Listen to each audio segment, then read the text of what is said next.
furthered her education with a postgraduate degree in public health diploma in 2023.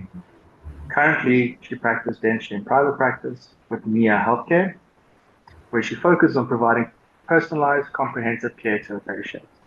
Her special interests lie in aesthetics and rehabilitative dentistry and includes dentures and crowns.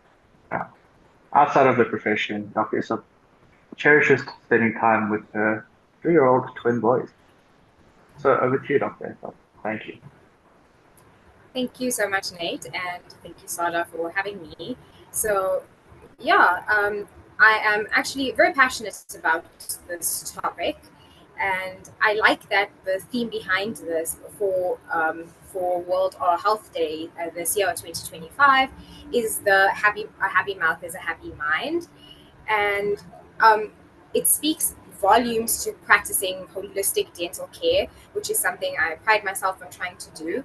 And I find that when we have this a happy mouth is a happy mind, and we have that centric approach with our patients, I tend to tell all my patients that, especially those with chronic conditions, that we don't want to be having a flare up.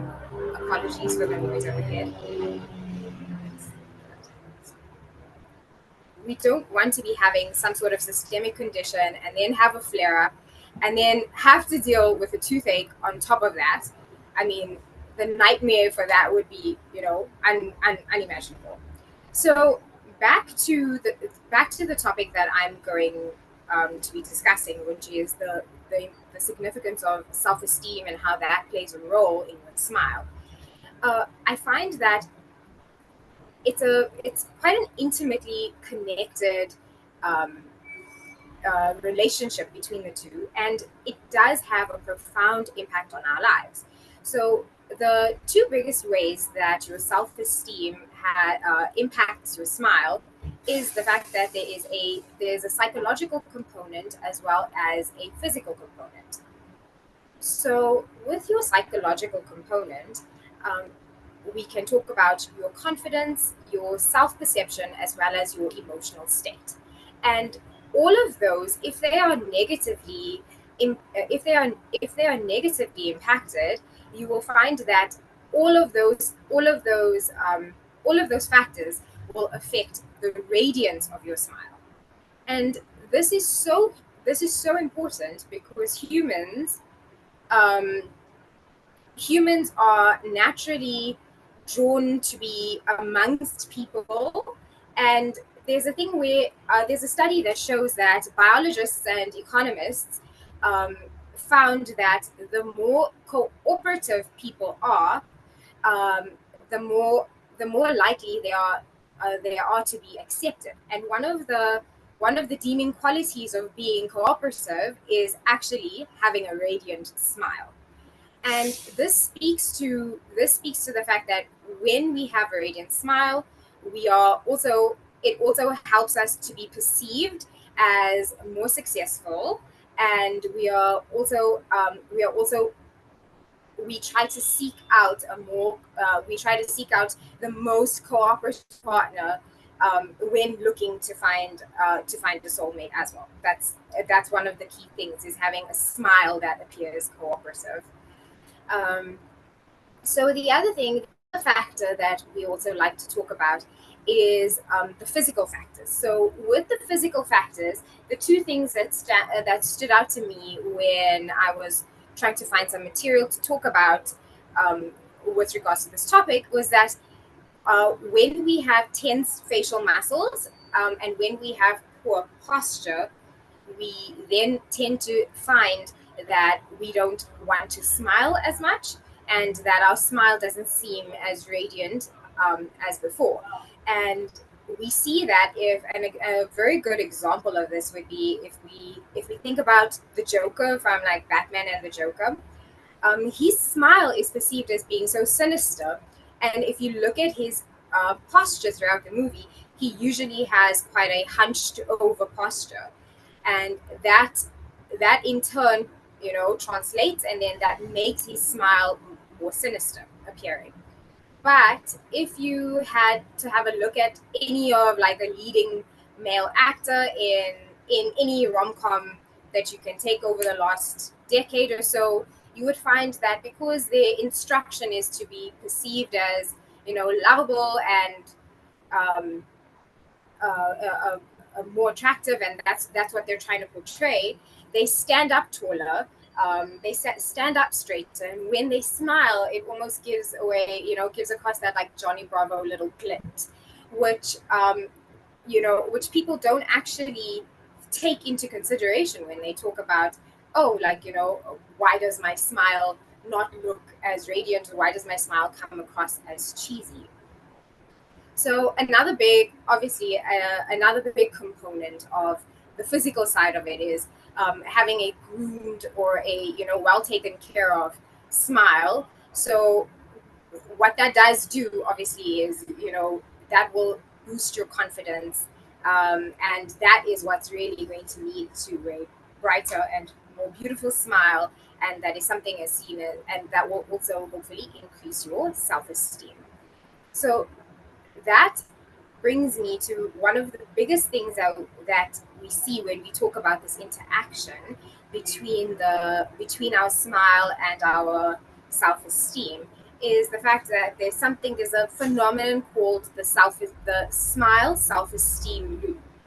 And it's a crazy thing because not feeling good, so paraphrased, is that not feeling good makes you not want to smile, but in smiling your body releases a whole host of happy hormones, and that makes you want to smile, that makes you feel happier. So this phenomenon that psychologists have coined, the smile self-esteem loop, is that there's been numerous studies that show that smiling increases the feeling of happiness, which in turn makes you want to smile more and makes you feel happier. So yeah, with that, we also see that with smiling more, and what making you feel like that kind of makes you feel like you you want to be happier. And so one of the studies that I loved, because and actually most doctors love this study, is because it points to how botulinum toxin has an effect on depression. So there was a study that was done where they found that patients that met the criteria on the DSM-4 with depression, and still being taking pharmacological care and therapies, found that when their glabellar lines were injected with botulinum toxin, 9 out of the 10 patients reported that after 2 months they were they found that their depression had been cured, in inverted commas. And this speaks to the fact that they were physically unable to frown, and that's what made them feel happier. The 10th person reported an improvement in mood. So that goes to show how removing, going back to the physical factors, where when we remove when we change our posture, we take away the ability to feel sad or to look sad. We take away the ability to look sad. It actually helps us to feel better. There was another research that showed that there, there was a major effect on your perception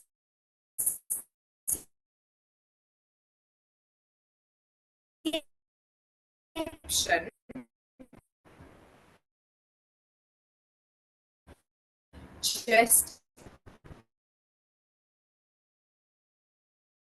by having a smile and that perception was on all attributes, so they found that they were found as being happier, which is something.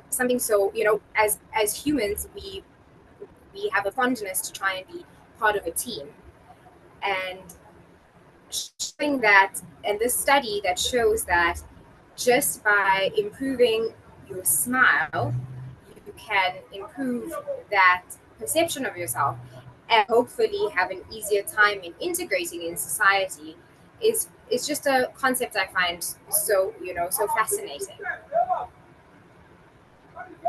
So now that we know we know about this smile self-esteem loop. I would also like to talk and touch on, like, how do we go about breaking this negative cycle if any of the people watching this or watching this live feels that they may be having a low self-esteem, so that is affecting how they smile, or they have a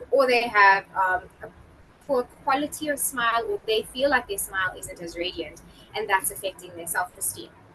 So the two best ways that we could break this negative cycle would firstly be to, address any underlying issues that you feel is directly impacting your self-esteem or your smile.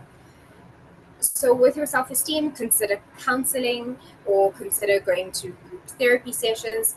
Consider moving at a slower pace, enrolling in an activity, in a physical activity that lets you release any tension that uh, could be could be attributed to you clenching, and watch out for your sleep hygiene, meaning, are you getting the adequate number of hours of sleep a night?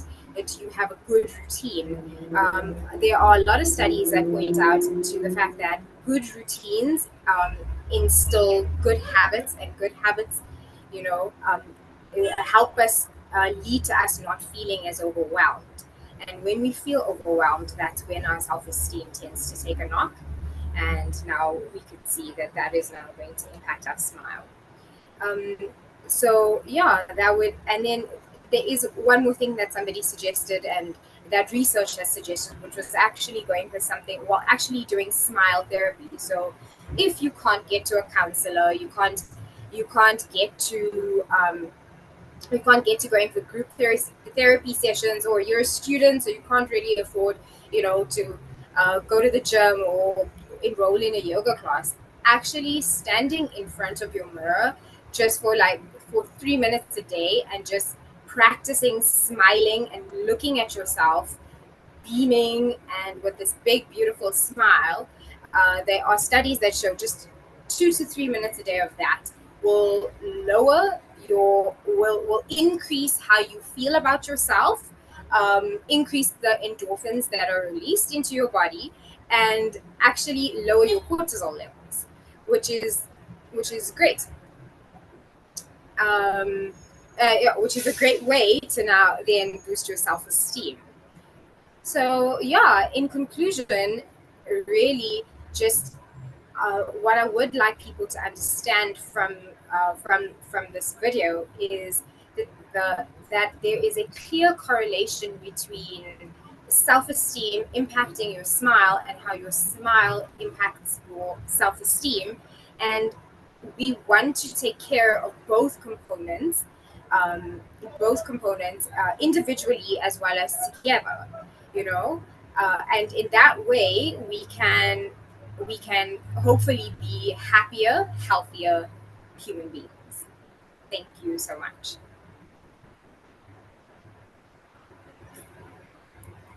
Hi, Doctor. Dr. Essop, Yes, hi. thank you so much for your time. I will now end the webinar. Perfect. Thank you. Thank you and have a lovely day. Bye. Right.